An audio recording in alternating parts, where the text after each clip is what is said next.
Okay, let's unpack this. Welcome back to the deep dive.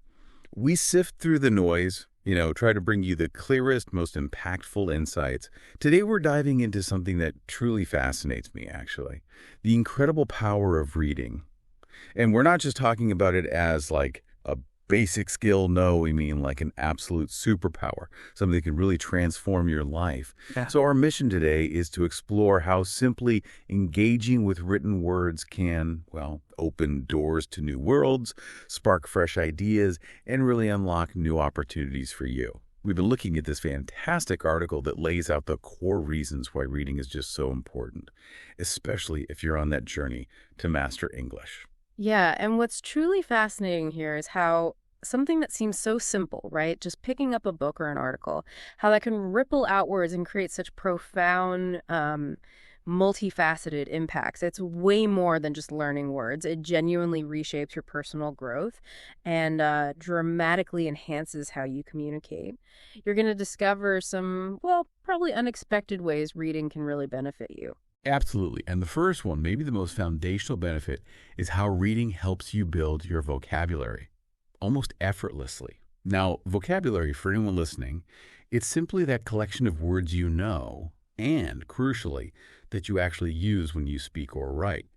The richer your vocabulary, the clearer you can get your thoughts across right, and the better you understand what other people are trying to tell you. It's almost like reading is your own personal natural teacher, always on. That's a perfect way to put it. And it's so true. Reading builds vocabulary much, much more effectively than, say, just trying to memorize long lists of words.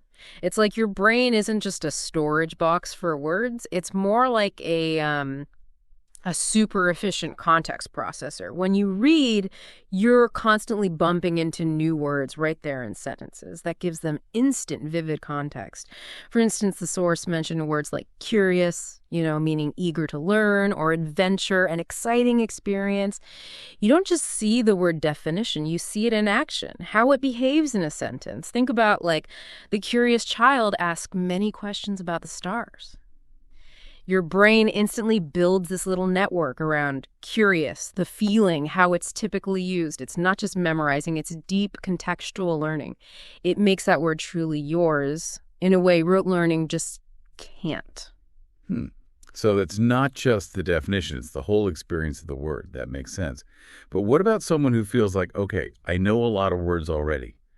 How does reading still act as this natural teacher for them? That's a great question, because it really goes beyond just adding new words to your list. Reading also teaches you the subtleties, the nuances, how a word's meaning can actually shift depending on the situation. Take adventure, for example. It's not always a physical trip, is it? It could be an exciting story you're reading, or maybe a new challenge you take on at work, or even like an intellectual journey. This contextual learning helps you use words more naturally, with more precision, more confidence. And that's absolutely key to real fluency, isn't it? Being able to pick the perfect word for what you want to say. Right, the perfect word. Okay, so once you start building up that richer vocabulary, something even deeper starts happening.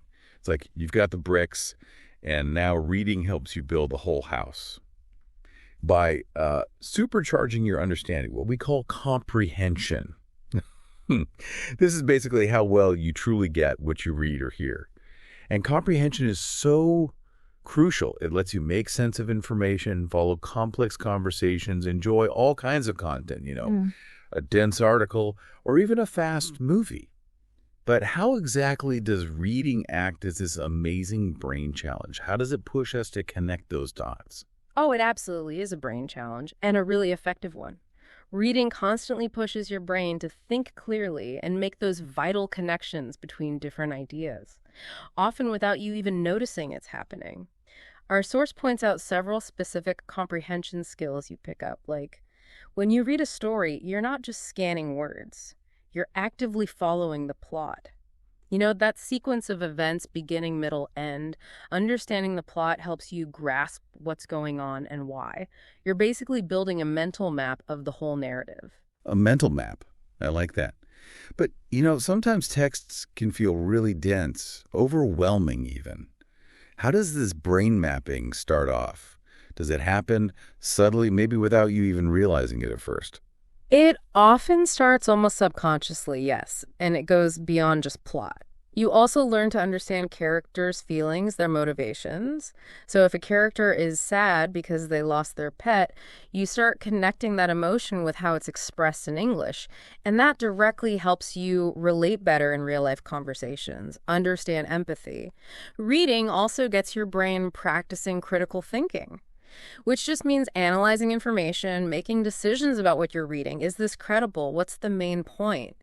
You even learn, and this is huge, to guess the meaning of unfamiliar words from their context, the words and sentences around them. So you don't need to grab a dictionary every single time. That's a skill you build up, page by page. Oh, that context clue thing is massive. I know I've definitely been there, trying to guess a word and getting it completely wrong. Hmm. Are there any, tricks or types of reading that make that guessing game a bit easier, especially when you're starting out? Yeah, it's vital, and practice really makes perfect there. Choosing texts about things you're already interested in helps a lot. Your brain is kind of already warmed up for the topic, and all these skills, following plots, understanding feelings, thinking critically, they don't just stay locked in the book. They train your brain to process English in lots of different ways. That makes it easier to follow movies, understand song lyrics, or just have better conversations with native speakers. Your brain gets trained. Plus, reading different types of texts, news, instructions, poems, whatever it makes you incredibly flexible with English, improves your language agility, really. So it's not just about knowing words, it's about understanding how English actually works, how ideas link together, how people express themselves. Okay, that makes total sense. Which naturally leads us to the next big benefit. Reading seriously expands your knowledge. So we've sharpened our mental maps with comprehension. Now, what happens when we point that understanding outwards towards the whole world of information? Knowledge, simply put, is the info, the facts, the skills you gain. And the principle is pretty straightforward, but incredibly powerful. Mm-hmm. The more you read, the more you learn about everything around you. It's like an endless well. It truly is. And the source gives some great concrete examples of this knowledge expansion. Like you read about science, you might discover fascinating stuff like how plants grow or how weather patterns change or even how the human body works. Reading history can throw you into really important events, introduce you to different cultures, show you how people lived way back when, and even something as simple as reading a cooking recipe that teaches you things, new foods, new words related to cooking, maybe even new cultural ideas behind the dish. For example, reading about different cuisines might teach you new ingredients, sure, but it could also open your eyes to why certain dishes are important in a culture. Huh. I never really thought of a recipe as a knowledge expander like that, but yeah, it totally is.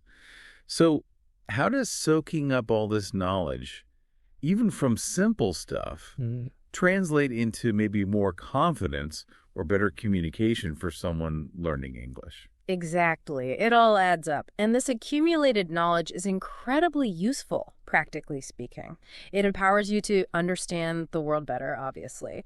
But when you know more stuff, you can step into interesting conversations more confidently. You can ask smarter questions, more insightful ones. You can share your own ideas. This doesn't just build your confidence when you're speaking English, it genuinely makes you a more interesting person to talk to. And specifically for English learners, reading lots of different texts exposes you to different ways people express ideas and facts clearly. That directly improves your own speaking and writing. You learn how to explain things logically, coherently. You kind of absorb these patterns for building arguments or presenting facts, often without even consciously trying. Right. And in our world today, which is always on, always buzzing, this next point is just so crucial. Reading profoundly enhances your concentration and focus. I mean, we're all fighting those constant pings from our phones, social media alerts, a million digital distractions. My phone, honestly, feels like it's actively trying to sabotage my attention span sometimes. But reading in this kind of environment, it becomes this amazing workout for your brain. It really does feel that way, doesn't it? But reading is like your brain's secret weapon against all that noise. That brain workout analogy is spot on. Reading trains you to stay calm, to really focus intensely, because it demands your attention on the words, their meaning, how the story or information unfolds, without letting your mind just wander off. And it's a cumulative thing. The more you practice reading consistently, the better your brain gets at staying focused for longer stretches. This improved concentration then spills over into other parts of life. It makes studying easier, it helps you listen more carefully, more attentively in conversations, and it significantly improves your ability to finish tasks without getting sidetracked every 5 minutes, like trying to finish a report without checking email constantly. So yes, reading regularly is genuinely training your mind to be stronger and more attentive. That's an invaluable skill for learning and just for success in general today. It sounds like reading isn't just passive then. It's like a conscious discipline that can actually rewire our brains for better focus. What makes this brain workout from reading different, maybe more effective, than, say, trying to meditate or doing puzzles? Is there something unique? That's a great distinction to make. Meditation and puzzles are fantastic, don't get me wrong, but reading uniquely combines that sustained attention with active information processing and following a narrative or argument. It engages multiple brain functions at once, decoding words, understanding meaning, predicting what comes next, visualizing things, all while demanding continuous focus along a usually linear path. This really comprehensive engagement strengthens those attention circuits in a very practical way, one that applies directly to how we consume information in the real world. Okay, that makes sense. Now let's shift gears a bit to something a little more magical, maybe. How reading sparks your imagination and creativity. Have you ever noticed that?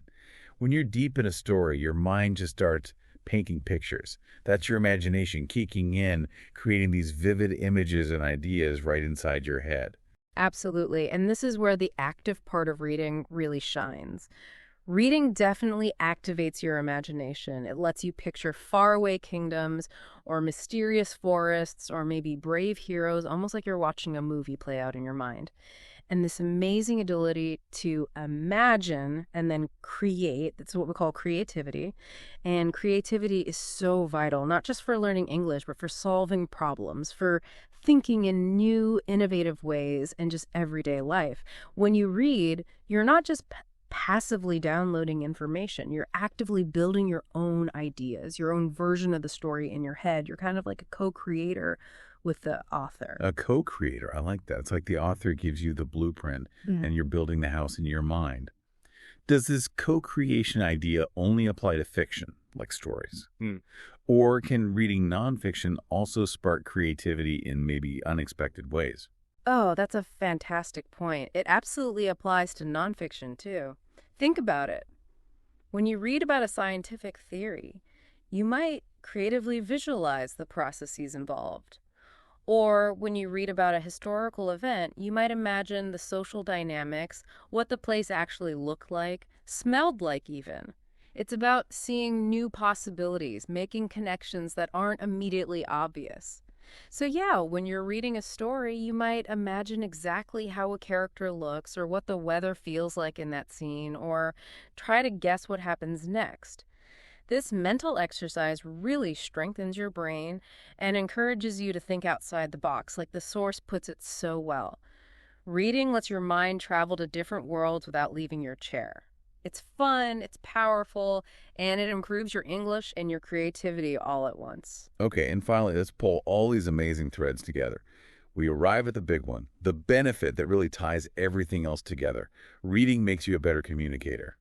A communicator simply is just someone who shares ideas clearly, speaking or writing, and being a good communicator. That's essential everywhere, in every single part of your life. Couldn't agree more. It's absolutely essential. And reading enhances your communication in so many tangible ways. You learn different writing styles just by seeing them. Casual conversations in books, formal emails, expressive poems, concise news reports. You see how authors organize their ideas, how they choose just the right words, how they build sentences that are interesting and, importantly, grammatically correct. And here's something that's often a real aha moment for learners.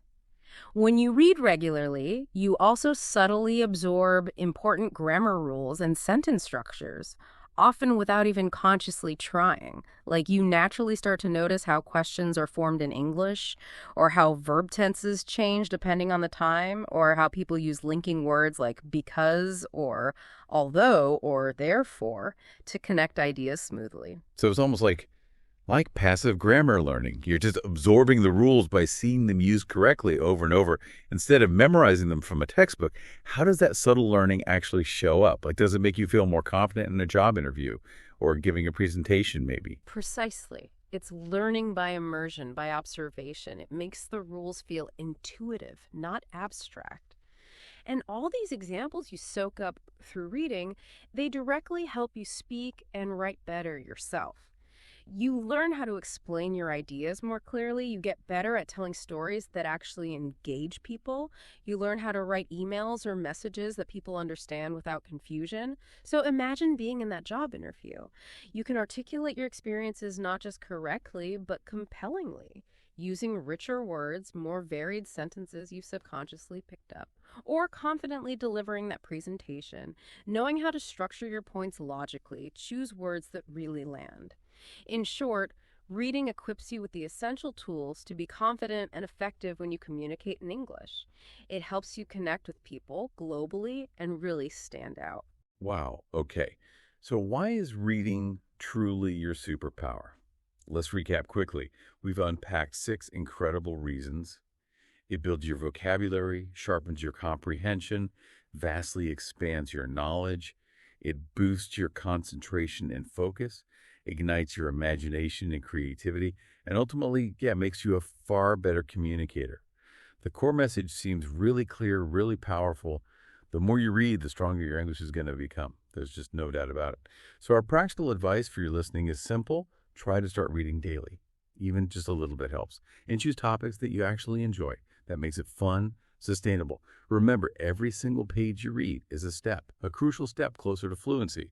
Yeah, exactly. So, what does this all really mean for you? If we kind of connect this to the bigger picture, it means reading isn't just about learning a language in isolation. Not at all.